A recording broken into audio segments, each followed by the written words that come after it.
बिहार में बीजेपी ने बड़ा खेल कर दिया है। ऐसे हालात बना दिए हैं कि वोट किसी को भी दो, सरकार बीजेपी ही बनाएगी।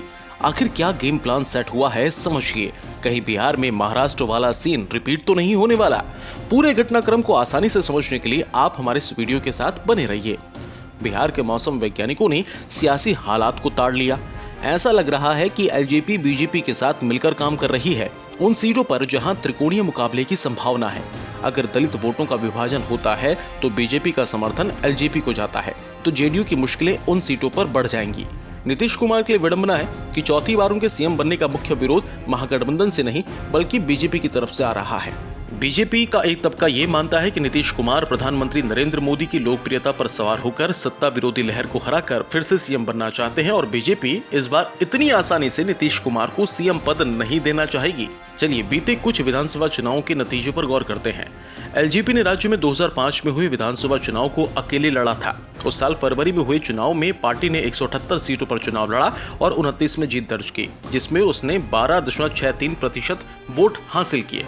अक्टूबर के चुनाव में एलजेपी ने 203 सीटों पर चुनाव लड़ा, 10 में जीत हासिल की, 11.1% वोट हासिल किए।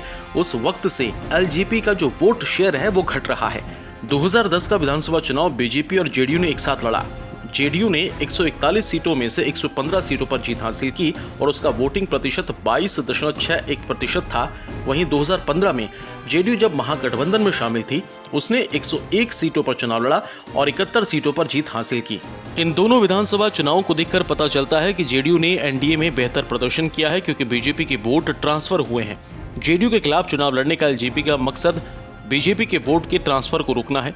जेडीयू के सभी 122 सीटों पर उम्मीदवार खड़ा करने के एलजेपी के फैसले को वोट काटने की कवायद के तौर पर अधिक देखा जा रहा है, जिसमें बीजेपी को पसंद करने वाले लोग जेडीयू के बजाय एलजेपी को चुनना पसंद करेंगे।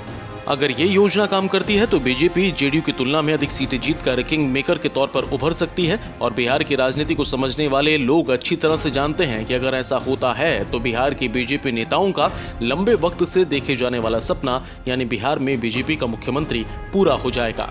बिहार में एनडीए से एलजेपी का बाहर जाना एक सोची समझी राजनीति का हिस्सा है। इसका असली मकसद नीतीश कुमार को हाशिए पर लाना है।